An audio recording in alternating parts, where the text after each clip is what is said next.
Mesdames et messieurs, bonjour.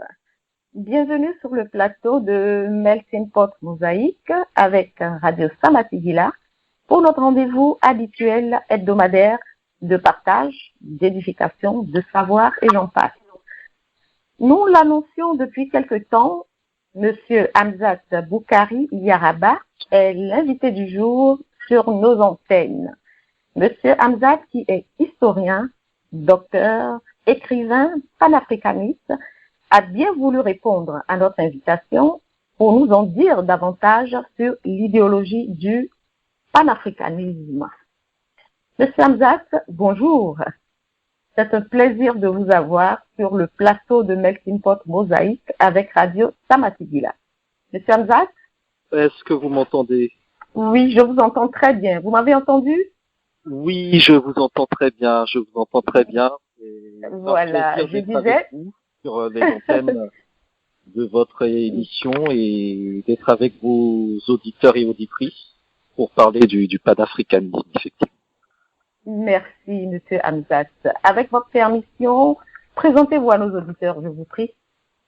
Alors, je suis Hamzat Boukari Yabara. Je suis né au Bénin, de mère martiniquaise. Je suis historien, donc je suis auteur de plusieurs ouvrages sur le Nigeria, sur le Mali, sur également donc l'histoire du panafricanisme. J'ai notamment écrit un ouvrage de référence qui est le meilleur ouvrage de référence et le plus récent sur le panafricanisme, qui s'intitule Africa Unite, une histoire du panafricanisme. Je suis également enseignant à l'école politique africaine, qui est une école que nous avons créée à Paris depuis 2018. Et je suis également secrétaire général d'une organisation en réseau qui s'appelle la Ligue panafricaine Umoja.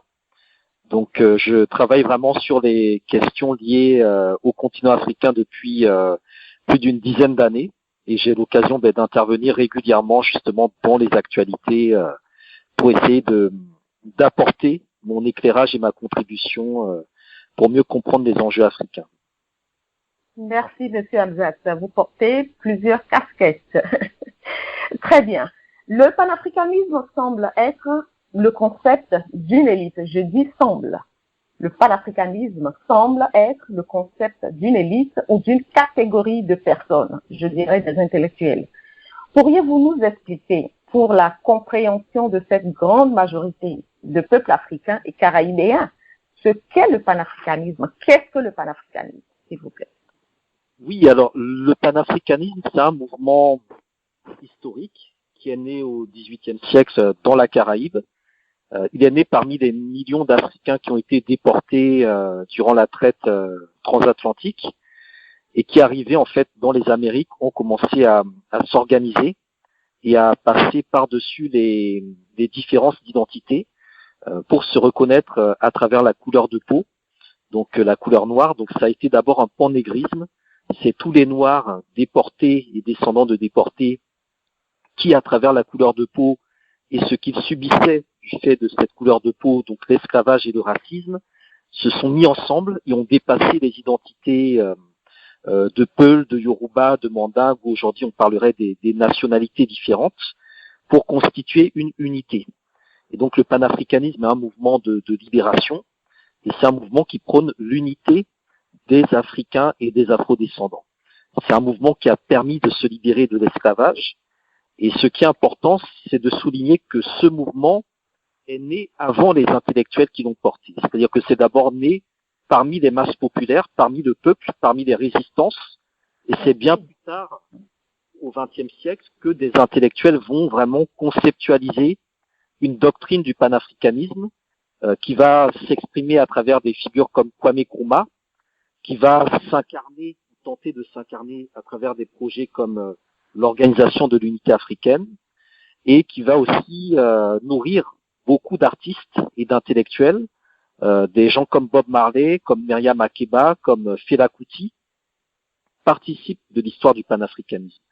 Donc c'est une histoire qui au XXe siècle va accompagner des mouvements anticolonialistes et qui aujourd'hui pose des questions comme celui de la renaissance africaine et comme celui des réparations vis-à-vis du continent africain. Donc c'est un long mouvement historique sur plus de 2 siècles qui est né dans la diaspora et qui va être ramené sur le continent par différentes figures comme Marcus Garvey, comme également Georges Padmore et comme aussi d'autres figures du continent qui vont le porter sur la terre-mère même. Très bien. Vous avez déjà répondu à la question que j'allais vous poser, mais j'aimerais que vous reveniez sur cette question-là. Quel en a été l'avènement et pourquoi? Je voudrais vraiment que les auditeurs puissent comprendre cela. Quel en a été l'avènement et pourquoi? Vous l'avez expliqué, mais j'aimerais que vous reveniez également sur cette question. Voilà. Oui, c'est une question très importante sur laquelle effectivement il faut insister. Si on doit donner un moment de naissance du panafricanisme, c'est l'indépendance d'Haïti. Donc en 1791, le 23 août 1791, hier nous avons d'ailleurs fêté cette date, qui est la journée internationale du souvenir de la traite négrière et de son abolition, qui fait référence donc à l'insurrection des Africains de l'île de Saint-Domingue du 23 août 1791, quelques jours après un serment qui avait eu lieu lors de la cérémonie de Bois Caïman, et donc des Africains qui étaient en esclavage à Saint-Domingue, qui venaient de différentes parties du continent africain, vont s'unir et vont mener une révolution qui va se dérouler en plusieurs temps, mais la finalité de cette révolution intervient le 1er janvier 1804 avec l'indépendance de la République d'Haïti. Et donc Haïti est la première révolution et la seule révolution menée par des esclaves qui aboutit à la naissance d'un État indépendant. C'est la deuxième décolonisation dans les Amériques après les États-Unis et c'est la première décolonisation de l'Empire français. Et c'est surtout la première fois dans l'histoire qu'on a des hommes et des femmes qui sont nés en Afrique, qui prennent le contrôle d'un État avec un territoire à l'extérieur du continent africain. Et donc Haïti est un État africain dès son origine. Et donc c'est une Afrique qui est à l'extérieur d'elle-même. Et donc en devenant indépendant, Haïti montre que l'Afrique peut exister en tant qu'État, en tant que puissance, en dehors de la géographie du continent africain. Et l'histoire d'Haïti va être ensuite celle de soutenir d'autres révolutions, comme la révolution de Simon Bolivar, ce qui explique pourquoi le panafricanisme, qui naît en Haïti en 1804, a des liens très forts avec le bolivarisme. Quand on parle de Hugo Chavez, on fait référence à cette histoire-là. Savoir que ce sont les Haïtiens qui ont aidé les Vénézuéliens à prendre leur indépendance. Ensuite, Haïti, en tant qu'État noir indépendant dans les Amériques, va tenter d'établir des connexions avec les autres peuples noirs qui étaient indépendants. Sauf que, au cours du 19e siècle, l'Afrique, qui n'avait pas été colonisée, mais dont on avait extrait des captifs, va tomber sous la colonisation européenne. Et donc, on se retrouve avec une situation où les Noirs, à l'extérieur de l'Afrique, obtiennent leur liberté avec l'abolition de l'esclavage, mais dans le même temps, le territoire d'origine, c'est-à-dire le territoire mère, l'Afrique, passe sous domination coloniale. Et donc, les Noirs qui sont libres aux États-Unis, au Brésil, etc., avec l'abolition de l'esclavage, comprennent qu'ils ne seront jamais libres eux-mêmes tant que la terre d'origine, c'est-à-dire l'Afrique, ne sera pas libérée. Et donc, il va y avoir des échanges entre des militants dans les Amériques, en Afrique et en Europe, qui font qu'à partir de 1900, va se mettre en place une tradition de rencontres, des conférences, des congrès, etc., qui vont durer tout au long de la première moitié du XXe siècle et qui vont structurer le panafricanisme. Un élément important dans la structuration du panafricanisme, c'est que lorsque l'Afrique tombe sous domination coloniale, il y a un territoire qui résiste, c'est l'Éthiopie. Et donc l'Éthiopie est toujours restée indépendante. Et l'Éthiopie va symboliser pour beaucoup de Noirs dans les Amériques le symbole d'une Afrique indépendante et souveraine.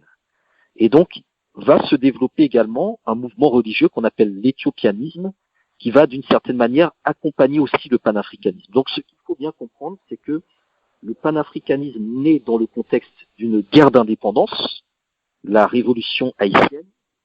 Il s'incarne dans un État, l'État d'Haïti, et ensuite dans toute une diplomatie qui vise à protéger les Noirs du monde entier à travers des États qui prendront leur défense et qui vont ensuite s'organiser à travers des rencontres portées par des intellectuels pour libérer le continent africain.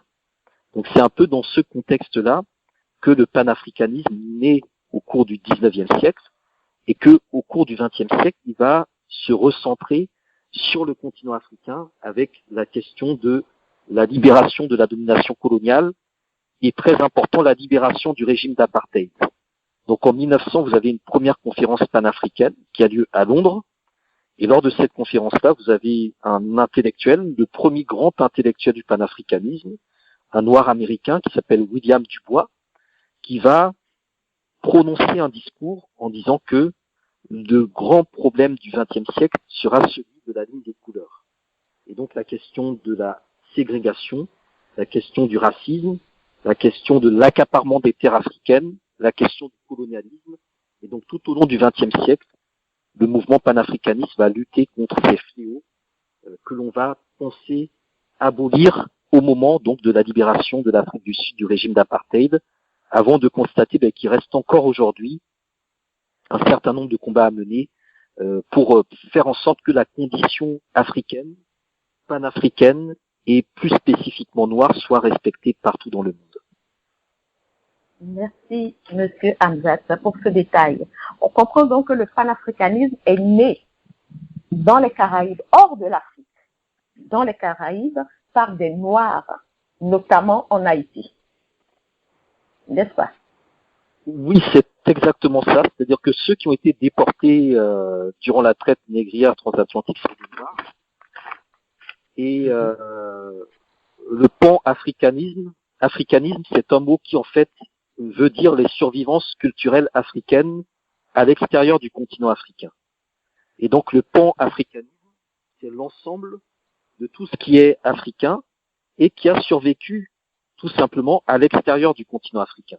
Donc quand on parle par exemple de la gastronomie, quand on parle des spiritualités, quand on parle des noms de famille, quand on parle des langues, tout cela renvoie culturellement au panafricanisme.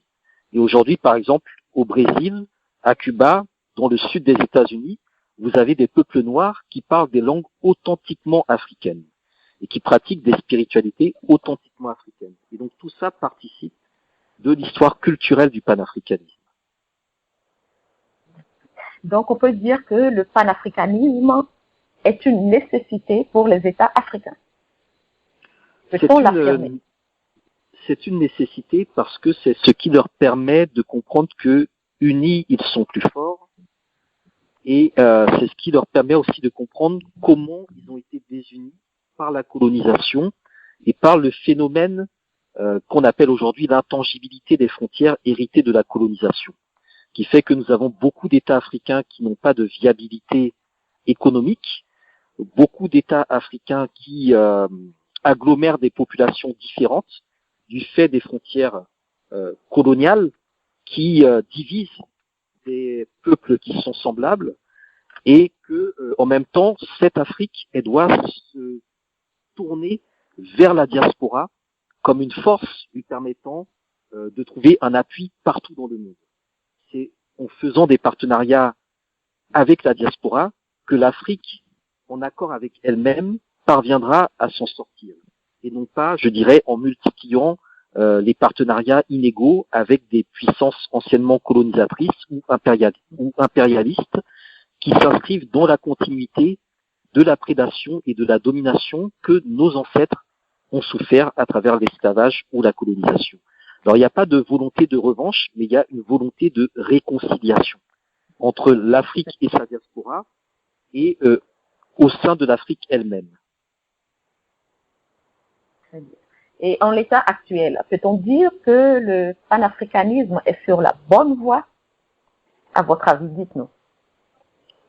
Alors, sur la bonne voie, c'est oui et non. Il y a des aspects qui montrent que les choses ont été comprises depuis un certain temps, parce que dans le passé, nous avons quand même des leaders qui ont montré que le panafricanisme pouvait donner des résultats. Je pense que quand on parle aujourd'hui du Ghana comme un pays qui s'en sort, le Ghana aujourd'hui est un pays intéressant parce que à l'origine, Kwame Nkrumah, qui était le champion du panafricanisme, a fait le travail.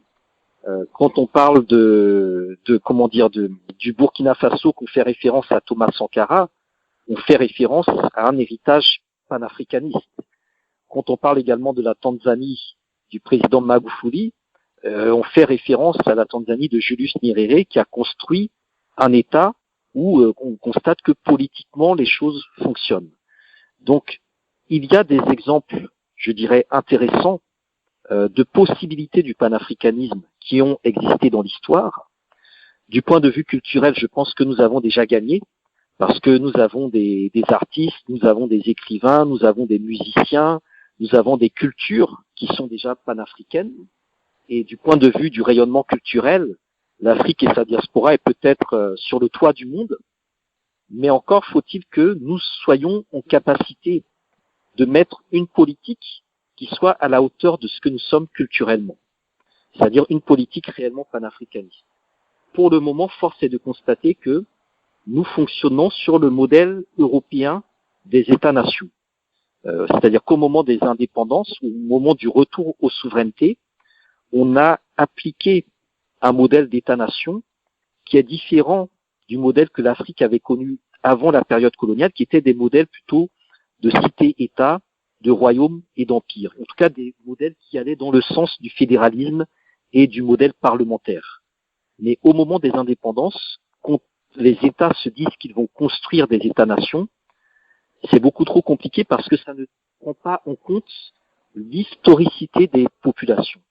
Ça ne tient pas compte de la sociologie des nations africaines, qui font que être Yoruba n'est pas la même chose que être Nigérian, qui font que être Wolof n'est pas forcément la même chose que être Sénégalais. Mais l'État colonial ou l'État hérité de la colonisation va vouloir inscrire les identités dans des frontières et donc séparer le Sénégalais du Gambien, alors que la Gambie est dans le Sénégal et qu'il y a une continuité culturelle, linguistique et sociale, séparer le Béninois du Nigérian, alors que des deux côtés on trouve des populations Yoruba, par exemple, séparer l'Ivoirien du Ghanéen, parce que l'un a été colonisé par la France et l'autre a été colonisé par le Royaume-Uni, et ce sont deux modèles de colonisation qui ont créé un Ivoirien qui ne comprend pas nécessairement le Ghanéen et un Ghanéen qui ne comprend pas nécessairement l'Ivoirien.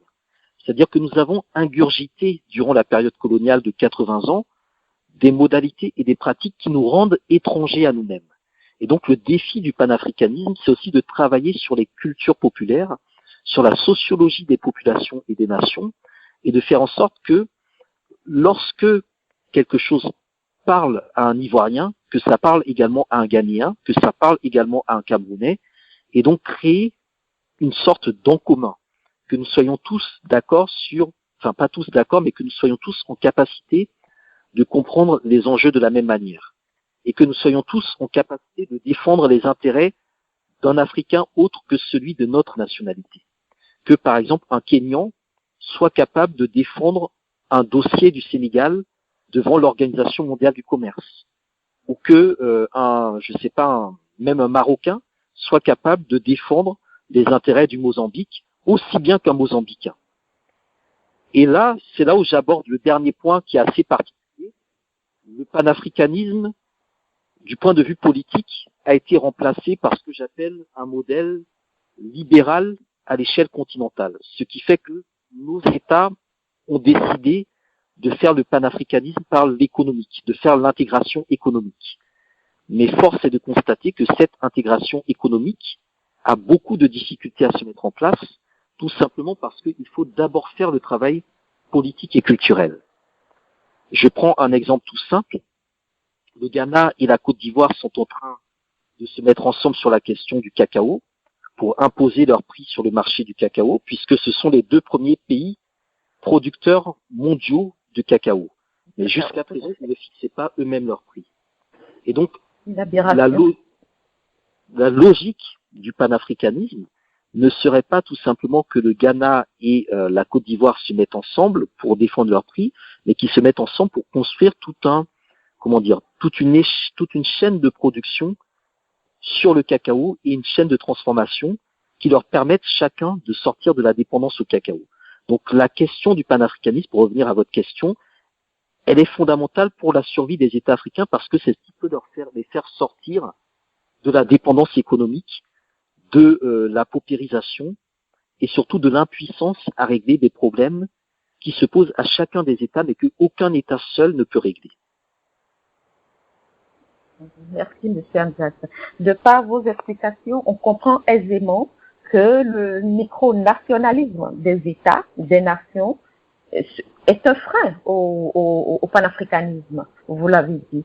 Bien, tout à l'heure vous les avez cités, mais j'aimerais que vous citiez également les pères du panafricanisme africain. Vous les avez cités, mais pour nos auditeurs, j'aimerais que vous les recitiez. Vous les nommiez encore. Oui, le premier, le plus important, c'est Kwame Nkrumah, qui a été à l'origine de l'indépendance du Ghana, qui est le premier pays à prendre son indépendance dans ce qu'on appelle l'Afrique subsaharienne ou ce que d'autres appellent l'Afrique noire. C'est quelque chose de très important parce que ça montre que les indépendances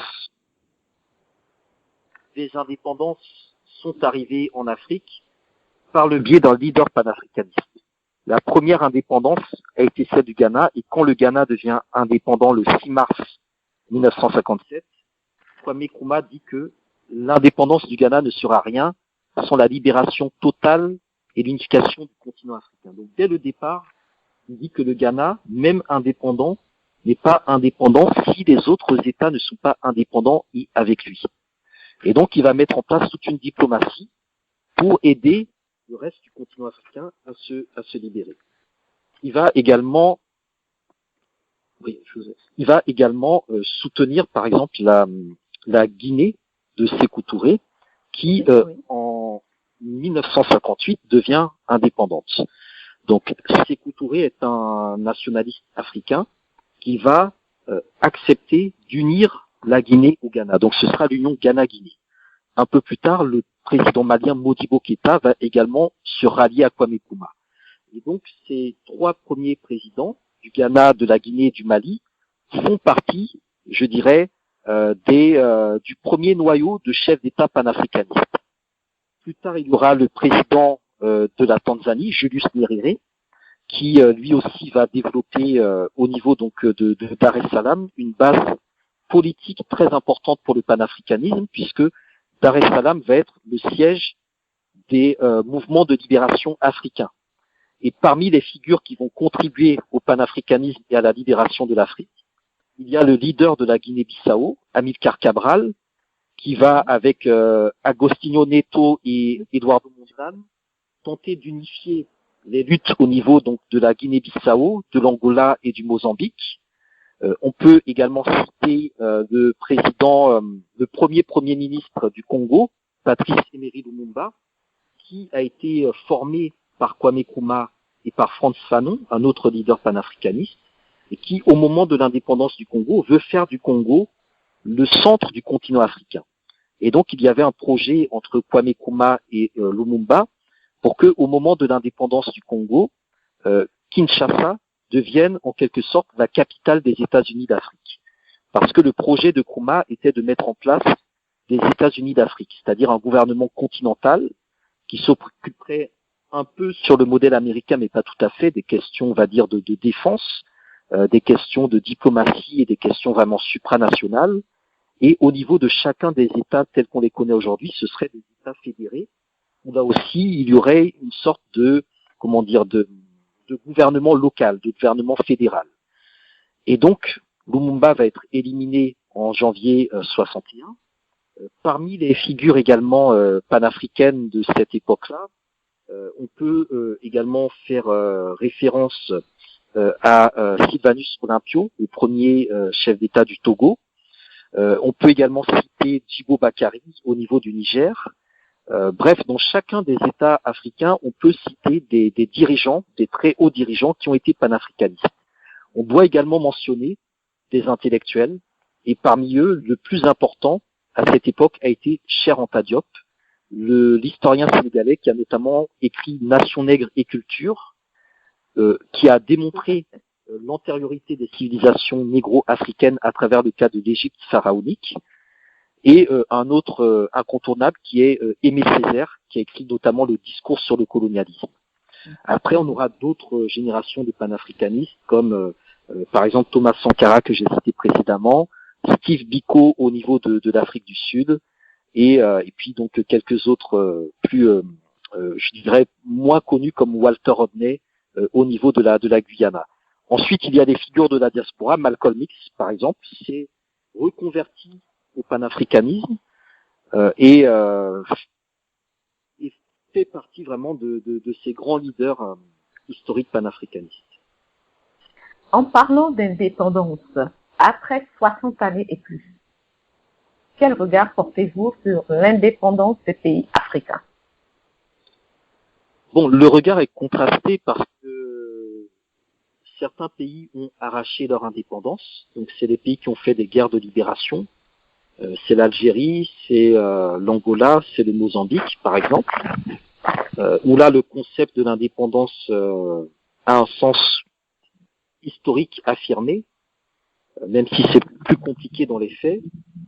Maintenant, si on prend les anciennes colonies françaises, je dirais que pour la plupart, il y a eu des processus de recolonisation que Kwame Nkrumah avait dès l'époque appelé le néocolonialisme, à savoir que les indépendances politiques ont été liées à des accords économiques, monétaires, commerciaux, militaires, culturels, qui font que dès le départ, les indépendances ont été vidées de leur sens. Et je pense que c'est un élément très important. Quand on voit par exemple que l'indépendance du Niger a été fêtée avec l'hymne national de la France, parce que le Niger n'avait pas eu le temps de produire son propre hymne national, ça montre bien que ce sont des indépendances, comme on dit, en pochette surprise, des indépendances sans contenu. On n'a pas donné à ces États-là, par exemple, le contrôle de leur monnaie. Donc ils utilisent encore la monnaie de l'époque, c'est-à-dire une monnaie coloniale, le franc CFA, dans de nombreux cas. On n'a pas donné à ces États la possibilité, dans le contexte de la guerre froide qui était celui des décolonisations, de développer leur propre souveraineté militaire ou diplomatique. Donc la plupart de ces États sont aujourd'hui alignés ou sont dépendants, on va dire, des puissances militaires non africaines. Donc je dirais que ce concept d'indépendance, il faut le prendre parce que juridiquement, il existe, mais il reste encore, 60 ans après, à lui donner un véritable contenu. Et c'est dans ce sens-là que le panafricanisme peut donner du contenu aux indépendances africaines, parce qu'au moment des indépendances, plutôt que d'aller chacun en rang séparé, il y avait ce projet de se mettre tous ensemble pour affronter plus facilement les difficultés. Se mettre tous ensemble pour mieux organiser notre économie. Se mettre tous ensemble pour faire en sorte qu'un pays qui n'a pas les moyens d'avoir des ambassadeurs dans le monde entier puisse se mettre en commun avec un autre pays africain et qu'ils partagent tout simplement leur représentation diplomatique. Donc tous ces éléments-là avaient été pensés au moment de l'indépendance. Même aujourd'hui, on parle d'un passeport continental, mais cette idée du passeport continental datait déjà de l'époque des projets panafricains. Donc je dirais que sur les 60 ans d'indépendance, il y a au moins 50 ans de perdu. Et malheureusement, bon, c'est du temps de perdu parce que nous avons perdu des hommes. Vous avez dit 50, M. Hamza, vous avez dit 50 ans de perdu. 50 ans de perdu, oui. Oui, 50 ans de perdu parce que la première décennie des indépendances a donné beaucoup d'espoir. Beaucoup d'espoir. Beaucoup de pays africains avaient des niveaux économiques qui étaient équivalents ou supérieurs à des pays européens. Mais force est de constater que dans cette première décennie, on a eu aussi le début des coups d'État, donc des régimes militaires qui ont remplacé des régimes civils. On a eu le développement des pratiques de corruption, de kleptocratie, d'autoritarisme, qui ont conduit aussi beaucoup de nos intellectuels à partir en exil.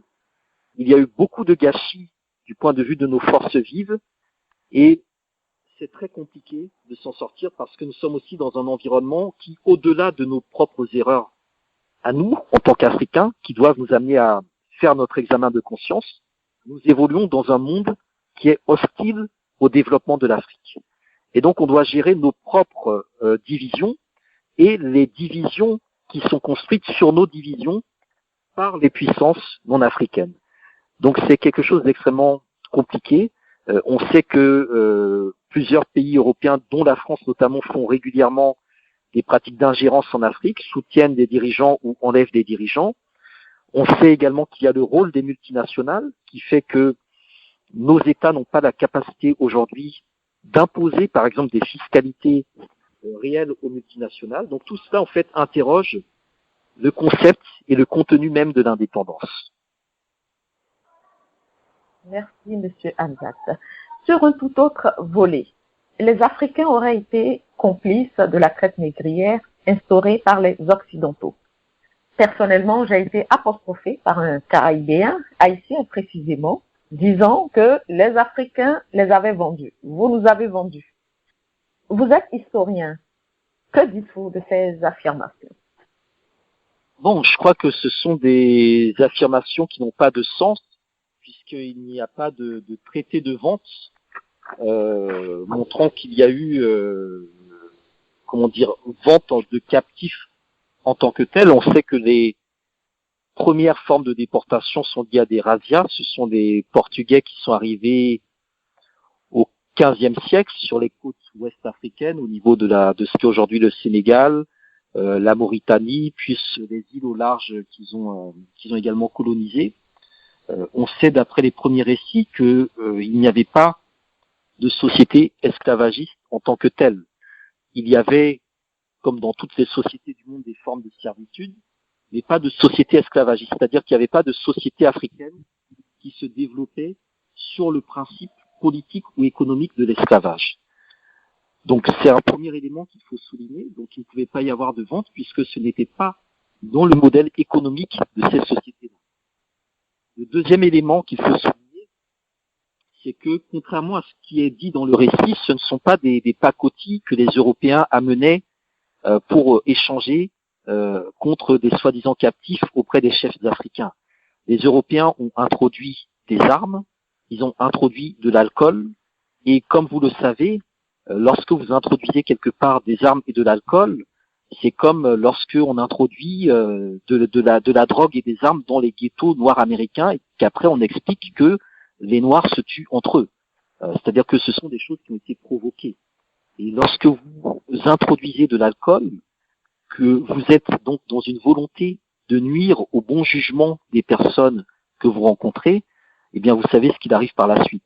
Donc il y a, je dirais, un certain nombre de conflits qui ont été créés progressivement par les Européens vis-à-vis des royaumes africains, qui ont fait en sorte que les États africains qui ont résisté pendant à peu près 2 siècles aux volontés européennes de développer largement le trafic d'esclaves ont fini progressivement par céder. C'est la chute, par exemple, du royaume du Congo avec donc la reine Dinga, la bataille de Mbouida, et donc à partir du moment où vous avez des royaumes africains qui se déstructurent, qui rentrent dans des mécanismes de guerre importés, eh bien ça produit des captifs. Mais ces captifs-là, encore une fois, étaient uniquement alimentés par les volontés européennes. C'est-à-dire qu'il n'y a aucun Africain qui a fait venir un bateau en Afrique ou qui a emmené un bateau dans les Amériques. Donc ça aussi, c'est un point, je pense, qui doit être souligné. Le dernier élément, c'est que lorsque l'on dit cela, je pense que on ne tient pas compte du fait des résistances qui ont eu lieu sur place. Il y a eu énormément de résistances à la traite et à l'esclavage, de résistance africaine. Et je pense que les Antillais qui se disent descendants d'Africains qui ont été vendus par d'autres Africains gagneraient à mieux connaître les résistances africaines, pour mieux comprendre dans quel contexte leurs ancêtres ont pu être capturés et déportés. Parce que la plupart ont été capturés et déportés dans des circonstances qui, d'une certaine manière, sont liées aussi au développement en Afrique de collaborateurs qui bien souvent étaient beaucoup plus liés aux intérêts européens qu'aux intérêts africains. Donc, rationnellement, l'Afrique n'avait strictement aucun intérêt à vendre ses fils et ses filles aux Européens. Donc, je ne vois pas dans quelle mesure des personnes qui n'ont aucun intérêt à pratiquer ce type de trafic l'auraient pratiqué ou même l'auraient pratiqué volontairement. Évidemment, il y a eu quelques collaborateurs, mais encore une fois, quelques individus égarés ne font pas l'intégralité d'un peuple. Bon, souvent, les gens qui veulent pousser la polémique disent que c'est comme si on disait que des juifs avaient vendu des juifs, puisqu'il y avait aussi des juifs dans l'appareil d'État nazi. Donc, on ne le dirait pas. Donc, pourquoi, dans le contexte des Africains et des Antillais, on produit ce discours tout simplement pour diviser les uns et les autres et pour nourrir du ressentiment, puisque on sait que au XXe siècle, quand la France a mis en place des administrations coloniales, elle a parfois utilisé des Antillais dont justement l'idée que les Antillais étaient quelque part des Africains évolués, des Africains meilleurs que les Africains du continent. Et donc cette division, je dirais, participe de la volonté de créer des hiérarchies entre les Antillais qui ne seraient plus des Africains et les Africains qui seraient restés au stade, on va dire, sauvage. Et c'est ce qui amène, par exemple, aujourd'hui ce fameux discours où des gens osent dire que les Noirs américains doivent être heureux d'avoir été déportés aux États-Unis parce que au moins ils peuvent bénéficier des richesses américaines alors que en Afrique ils seraient en train de mourir de faim. Donc c'est tout ce discours-là, c'est pas juste les Africains qui ont vendu des Africains, c'est tout ce discours-là qui aujourd'hui doit être déconstruit une bonne fois pour toutes, je pense. Merci, Monsieur Hamza, pour cet éclaircissement. On comprend donc que ce n'est qu'une contre-vérité. Merci. Oui, c'est une contre-vérité et surtout historiographique, si vous voulez. C'est comme si je viens chez vous, je veux enlever votre fille et votre fils, vous refusez que je les enlève, mais j'ai des armes, donc je vous tue et je prends votre fils et votre fille. Et une fois que vos enfants sont grands, je leur explique, mais vous savez quoi? C'est votre maman qui vous a donné gratuitement comme esclave. C'est ça en fait le récit. C'est-à-dire qu'on a tué des gens pour prendre les fils et les filles du continent africain et on a lavé l'esprit en leur disant mais en fait c'est vos parents qui vous ont abandonné. Alors qu'en fait il y a eu des résistances et on a tué tous ceux qui ont résisté. Et donc c'est ce discours-là aujourd'hui qu'il faut remettre en avant. Très bien, merci. Vous êtes également auteur, c'est-à-dire écrivain. L'un de vos ouvrages dont on parle le plus est Africa Unite. Vous en avez parlé tout à l'heure. De quoi relève ce livre? Quelles en sont les motivations? Oui, merci. Les motivations sont de combler une lacune.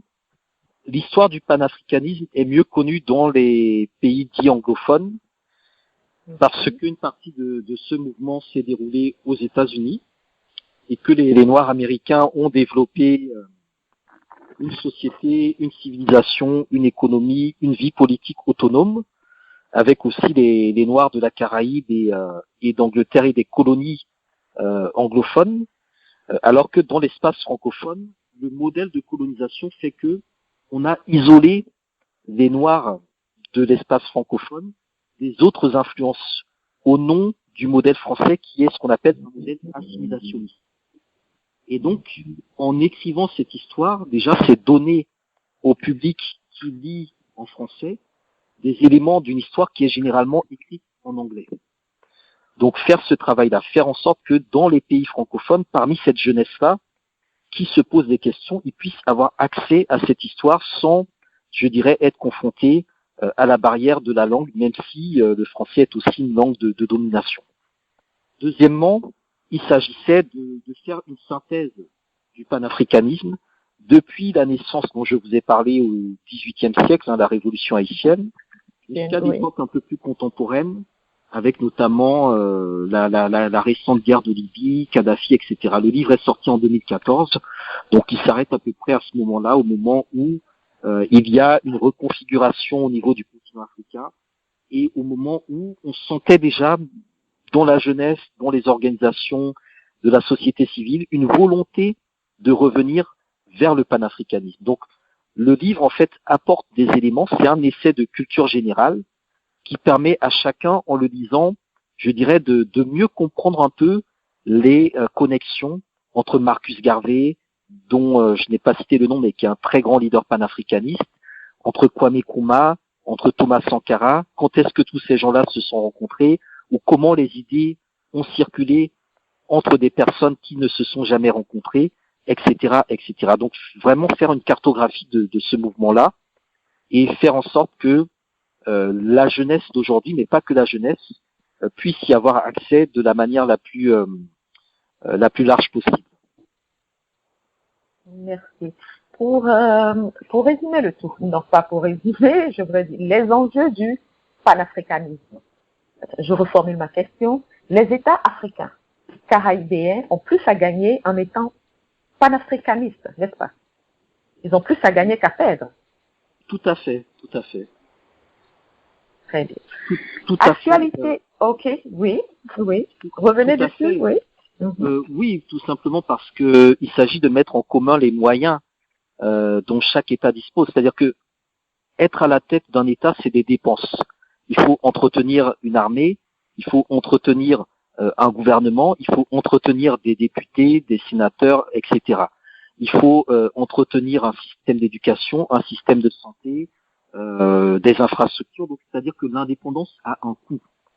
Et lorsque les puissances coloniales ont donné l'indépendance aux États africains, ils se sont arrangés pour que les États africains ne soient pas en capacité individuellement de subvenir au coût de l'indépendance, au coût économique de l'indépendance, au coût politique, militaire et diplomatique de l'indépendance, individuellement.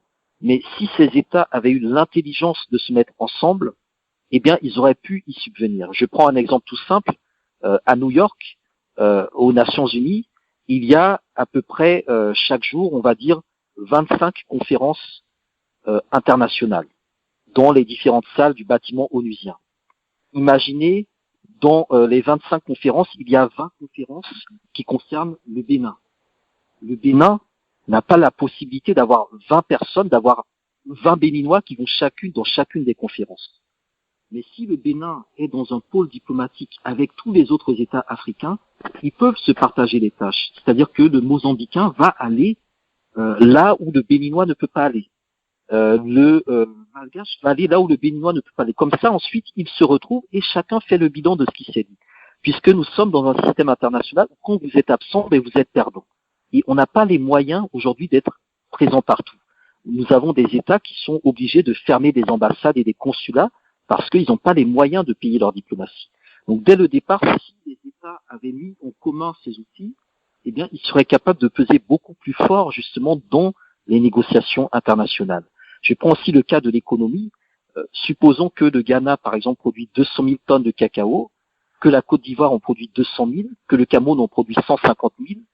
Quand vous additionnez, ça vous fait 550 000 tonnes de cacao.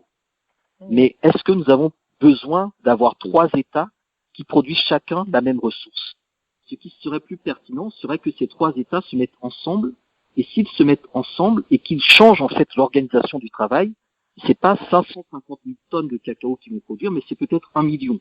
Parce que le panafricanisme n'est pas juste l'addition des chiffres de chaque État, mais c'est juste le changement de la méthodologie de travail, le changement de l'organisation de travail. Et donc ça touche vraiment au mindset des Africains, à l'idée que si on se met ensemble, qu'on crée des synergies, on peut réaliser des choses que individuellement on ne peut pas, et cela va vraiment dans le bon sens.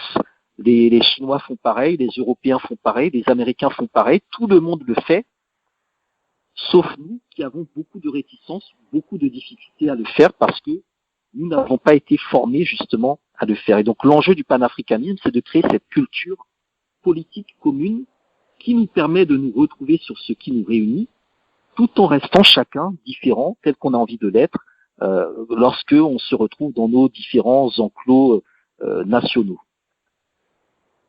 Très bien.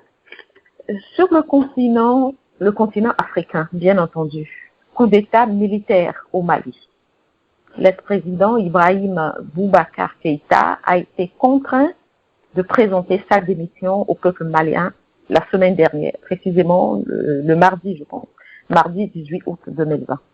Quelle est votre opinion personnelle et quelle est votre opinion en tant que panafricaniste? Bon, je dirais oui, tout à fait. Je dirais que le cas du Mali est très important parce que c'est un État qui repose sur les frontières des grands empires qu'on avait connus avant la période coloniale. C'était des empires qui étaient organisé, qui connaissait comment dire, des déclins et des ascensions. On a d'abord eu le royaume du Ghana, qui s'est constitué et qui s'est écroulé. Ensuite, on a eu un peu plus tard l'empire du Mali avec Soundiata Keita, qui était déjà plus grand que le Ghana, qui a été au sommet de sa puissance et qui s'est également effondré. Et après, un peu plus tard, on a eu le Songhai, qui était encore plus grand que l'empire du Mali et qui s'est effondré à son tour.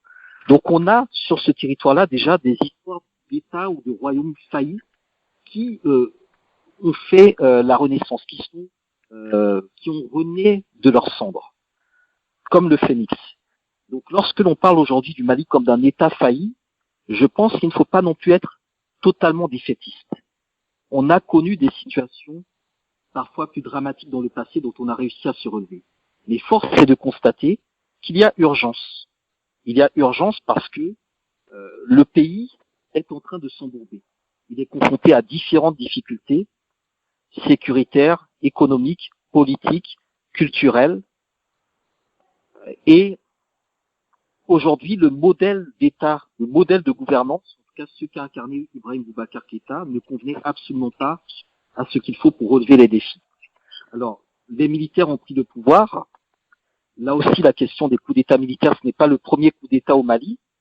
Modibo Keïta, en 68, avait été renversé par des militaires qui ont littéralement ramené le Mali vers le bas. Amadou Toumani Touré, militaire, avait renversé Moussa Traoré et avait ramené ensuite le pouvoir aux civils avec Alpha Oumar Konaré. Et donc ça, le Mali était redevenu un modèle de démocratie. Et puis ATT avait ensuite été renversé par d'autres militaires au moment où le Mali s'effondre, en partie à cause aussi des conséquences de la guerre de Libye. Et donc le Mali n'est pas, je dirais, isolé en Afrique, c'est un pays enclavé. Et donc il a des voisins. Et donc tout ce qui ronge le Mali ronge les pays voisins. Et donc la décision de la CEDEAO d'isoler le Mali n'est pas bonne. Les États voisins, les États frères et solidaires du Mali, y compris ceux qui ne sont pas dans la CEDEAO comme l'Algérie, doivent vraiment travailler avec ce pays pour en faire le cœur, je dirais, d'une renaissance politique et sécuritaire africaine. Alors, quelle sera, je dirais, la suite? Je pense qu'il est peut-être trop tôt pour se prononcer. Je pense que les coups d'État sont parfois des coups d'État progressistes, c'est-à-dire qu'ils font avancer certaines problématiques. Ils sont parfois réactionnaires. Je pense que seul l'avenir nous le dira, mais ce qu'il faut constater, c'est que le peuple malien est aujourd'hui très mobilisé et que je pense qu'il sera encore plus dur avec les militaires qu'avec le président Ibeka si les militaires ne sont pas à la hauteur. Donc je pense que le Mali rentre vraiment dans une période difficile, compliquée, et que le départ d'Ibeka, en soi, n'est pas la chose la plus importante ou la plus dramatique. Et d'ailleurs, je crois que son départ a été entériné par la CEDEAO, par la communauté internationale, et que on a compris qu'il faut repenser aujourd'hui la gouvernance du Mali. Merci, on l'a bien compris. René Dumont écrivait « L'Afrique noire est mal partie ». J'aimerais avoir votre opinion, votre avis par rapport à son livre, par rapport à ses écrits. L'Afrique noire est mal partie. Bon, l'Afrique noire est mal partie parce que c'est un livre écrit en 1962, tout simplement parce qu'on voulait que l'Afrique noire parte mal. Quand vous prenez l'indépendance du Congo, le Congo belge, Congo-Kinshasa, tout est fait pour que cette indépendance soit une catastrophe. On prépare des mutineries, on encourage des sécessions, on renverse Lumumba, etc. Tout était fait pour montrer l'incapacité des Africains à se gouverner par eux-mêmes. Et ça, on va le retrouver malheureusement dans un certain nombre de pays. Et je pense que les dirigeants africains, les pères de l'indépendance, ont leurs responsabilités, puisque eux-mêmes vont imposer, dans bien des cas, des partis uniques. Alors que la plupart avaient été formés en France, au modèle parlementaire, qui autorise les débats, qui autorise la liberté d'expression. Beaucoup d'entre eux vont instaurer dans leur pays des régimes de partis uniques, autocrates, qui pourchassent l'opposition.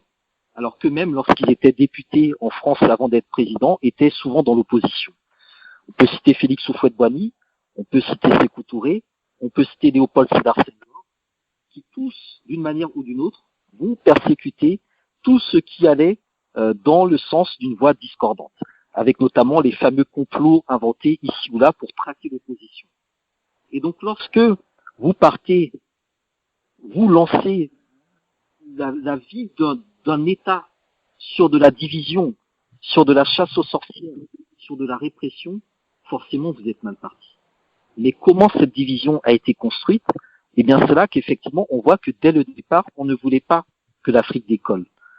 Dès le départ, on a remplacé l'administration coloniale par donc des ambassades, des consulats, des centres culturels, des assistants techniques qui vont enclencher le mécanisme de la dette et de la fameuse aide au développement qui, on le sait aujourd'hui, ne sert qu'à financer en grande partie des réseaux de corruption et des trafics occultes.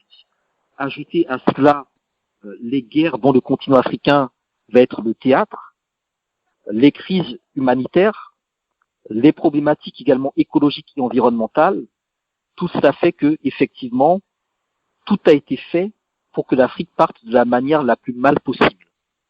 Et cela a été construit parce que la première indépendance au sud du Sahara, l'indépendance du Ghana, était au contraire vue comme une indépendance modèle. Et il ne fallait pas que les Africains puissent avoir des modèles de réussite. Et c'est pour ça que la toute première indépendance vis-à-vis de la France, qui est l'indépendance d'Haïti, donc le moment de naissance du panafricanisme, a été suivi d'un embargo sur Haïti et de l'imposition d'une dette de l'indépendance pour obliger Haïti à payer une dette à la France de 150 millions de francs. Et cette dette a empêché le développement d'Haïti. Et donc on peut dire quelque part que Haïti est mal parti, oui, mais comme l'Afrique est mal partie, oui, mais parce que au moment du départ, tout a été fait pour mettre sur Haïti et sur l'Afrique des chaînes avec des boulets et de dire maintenant à ces États, débrouillez-vous pour nager, mais on ne vous viendra pas en aide, sauf si vous acceptez de vous remettre sous notre domination. Donc c'est tout cela, je pense qu'il faut avoir à l'esprit pour juger, je dirais, de manière critique les thèses de René Dumont, qui a aussi développé un courant qu'on appelle l'afro-pessimisme, en opposition à l'afro-optimisme, qui pour moi sont deux courants stériles. Et une trentaine d'années plus tard, il y a une intellectuelle qui s'appelle Axel Kabou, qui va écrire un livre « Et si l'Afrique refusait le développement ?» qui répond un peu à ces questions en expliquant que l'enjeu, c'est plutôt de redéfinir ce que nous entendons par développement. Il ne s'agit pas de copier les Européens, parce que si nous voulons copier les Européens, autant les rappeler pour qu'ils nous recolonisent et qu'ils construisent l'Afrique comme une copie de l'Europe. Et c'est ça aussi le défaut de l'Union africaine, c'est qu'elle est une copie de l'Union européenne. Or, c'est un autre projet qui était pensé au départ par les Kwame Nkrumah, par les dirigeants panafricanistes de l'époque, c'est-à-dire définir nous-mêmes notre propre conception du développement pour ne pas dépendre des critères des autres qui, à partir de leurs critères, vont dire que nous sommes mal partis, alors que sur la base de nos propres critères, nous estimons que nous ne nous en sortons pas si mal que ça. C'est un peu comme on le voit aujourd'hui sur l'affaire du Covid. Bon, l'Afrique s'en sort mieux que tout le monde. Mais pourtant, dès le départ, l'OMS a dit c'est mal parti en Afrique. Alors que c'est mal parti partout dans le monde, sauf précisément en Afrique où ça tient pour diverses raisons qui restent encore effectivement à préciser. Merci pour tous ces éclaircissements. Une autre question, parti unique ou multiparti pour nos États? La question derrière tout ça, c'est celle de la démocratie. Donc c'est celle du choix donné au peuple et de la représentativité. Généralement, les pays au moment de l'indépendance ont plutôt choisi les partis uniques parce qu'ils estimaient qu'il fallait construire l'unité nationale et que l'unité nationale ne pouvait pas se construire avec des oppositions. Et donc, on va imposer des régimes de partis uniques qui vont être souvent liés à un chef d'État hégémonique et bien souvent, ça va constituer des oppositions en exil, lesquelles oppositions seront parfois utilisées par les anciennes puissances coloniales ou par des puissances d'argent pour tenter de déstabiliser les pays africains. Ce sera par exemple le cas de la Guinée de Sékou Touré, vis-à-vis des différents complots dont il a fait l'objet, et ensuite des représailles dont il a dû faire preuve de manière assez brutale. Le multipartisme, il n'est possible que s'il y a des lignes idéologiques réellement affirmées dans le contexte africain. Or, dans la plupart des pays, les partis qui se disent social-démocrates, social-libérales, républicains, progressistes, généralement ça ne veut strictement rien dire. Ce sont juste des étiquettes. Et donc le multipartisme n'a de sens que dans un contexte où les idéologies sont clairement représentées par des partis politiques ou par des organisations. Lorsque ce n'est pas le cas, je pense qu'on a tout simplement, un monopartisme en plusieurs segments. Maintenant, quel serait le point idéal à notre niveau? Pour nous, en tant que panafricanistes, nous considérons qu'il faut tout simplement ranger ceux qui sont pour l'unité du continent africain, et donc pour travailler sur un modèle fédéral, et ceux qui sont tout simplement pour les nationalismes étroits, le tribalisme, et que les débats doivent se faire sur ces lignes-là, lors des joutes électorales. Quels sont ceux qui sont pour penser la politique au-delà des frontières et décoloniser tout simplement nos systèmes politiques, et quels sont ceux qui sont pour faire du copier-coller de l'Europe, des États-Unis, de l'Occident, etc. Donc, au-delà donc de cette question parti unique, multipartisme, c'est vraiment la qualité du débat d'idées, du débat idéologique, qui, selon moi, est le plus important. Très bien. Et sur ce, Monsieur Abzat, nous sommes à la fin de notre entretien. Merci pour ce moment de partage et merci d'avoir été notre invité du jour. Je l'avais dit, c'est un plaisir d'avoir été dans votre compagnie, pardon, excusez-moi, dans votre compagnie. Mesdames et messieurs, nous avons été édifiés sur l'idéologie du panafricanisme et ses enjeux, présentés par M. Hamzat Boukari Yaraba dans une approche simplifiée. Nous l'avons compris, l'Afrique et les Caraïbes ont tout à gagner à être unis dans le panafricanisme. Monsieur Hamzat, vous avez quelque chose à dire? Je voulais tout simplement vous remercier pour ce temps de parole et ce temps d'écoute et de partage. Et je reste évidemment ravi et j'espère vraiment revenir auprès de vos antennes pour développer d'autres points dès que l'occasion se fera. Merci beaucoup. Je vous en prie, ce sera avec grand plaisir. Je remercie toutes les personnes à la partie technique qui ont permis ce direct. Merci à tous. Rediffusion le jeudi à 5 heures de l'après-midi, heure de New York. Le numéro de la radio pour d'éventuelles questions par SMS, 917 331 84 37. 917 331 8437. En dehors des États-Unis, 001 917 331 84 37. Le même numéro précédé du 001. 001 917 331 8437. Je suis Arlette Beniwa Johnson. Sur ce, je vous souhaite une excellente semaine et vous dis à très bientôt pour une nouvelle émission sur Melting Pot Mosaïque avec Radio Samatigila. Dieu nous garde.